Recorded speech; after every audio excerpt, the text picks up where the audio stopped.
Good Friday Village family. I hope that you are well.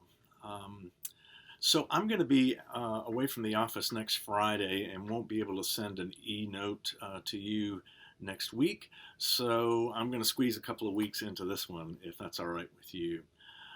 First, I have some sad news to share. You may have already read in prior e-news that the session has received a letter of resignation from Reverend Brandon Frick, our pastor, our site pastor at Village on Antioch.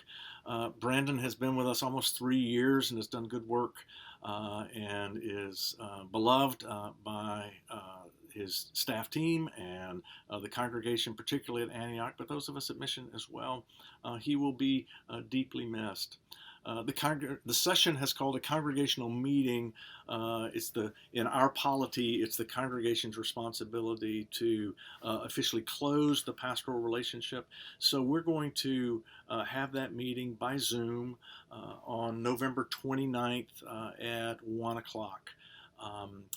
Details of how to participate in that meeting. It'll be a short meeting, but details of how to participate in that will be in next week's e-news, both at Village on Antioch and at Village on Mission, so you can learn how to participate in the meeting then. But I'm just sharing with you that it'll be November 29th at 1 o'clock. Like many of you, I am saddened by this, as Brandon is a talented and charismatic pastor. We send him with prayers and blessings and well wishes for he and for his family, for him and for his family in their next chapter of life together. For now, Roger Nishioka is spending some time down at our VOA campus to ensure that the good work that is begun there continues on in fine fashion, and I'm grateful to Roger for sharing his talents in this way.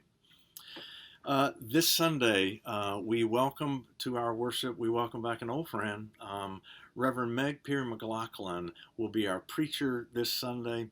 Meg and her amazing husband Jarrett were on our staff from 2006, I think it was, to 2013. Both of them were deeply loved here. They are now co-pastors at the University Presbyterian Church in Chapel Hill, North Carolina. And Meg will be preaching to us from the sanctuary there at UPC, so you don't want to miss this week. Hey, and the next week, November 27th, Reverend Zach Walker, our stellar pastor for youth and their families, he will be preaching and will be joined by Reverend Hallie Hoddle, our pastor for young adult ministry. She'll be liturgist that day, so it'll be a great day on the 22nd as well. And then after that, it's Thanksgiving, you know that. And it's probably this year for your family, like for ours, Thanksgiving will be a little bit different. It's a challenging year. It's been a hard year, and 2020 has required some spiritual resources of all of us that we probably didn't even know that we had. I'm thinking today of my friend Carla. Carla was the youth representative on a pastor nominating committee that called me to my first call in ministry when I graduated from seminary in Charleston, South Carolina. It's almost 35 years ago now. Carla now is a wife and a mother and a pastor of her own congregation in Richmond, Virginia. And Carla shared with me once that there was a routine for her family that as they came to the dinner table, as they offered their prayers for the meal, each of them would in that prayer share something for which they were grateful that day. She confided that often when they got to that part of the prayer, she wasn't always feeling particularly grateful. She was stressed or distracted or had the pressures of everybody's schedule and getting meals prepared and trying to get everybody to sit down at the same time. It was stressful. But she said what she learned is the very practice of expressing thanks in time made her more grateful. I think that's true. I think giving thanks is not always something that we feel, but the practice of giving thanks can make us more grateful.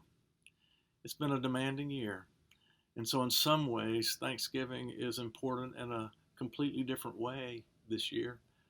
So figure out how it is you are going to do that, and then give thanks. Express gratitude and Even if you're not feeling particularly grateful, the very practice of it may bring those feelings to the surface. It's been a hard year, and because of that, Thanksgiving is important in a whole new way. So hope it is a good day for you. I'll uh, I'll see you Sunday as I'll be liturgist with Meg in worship this week. I look forward to seeing you then. Shalom.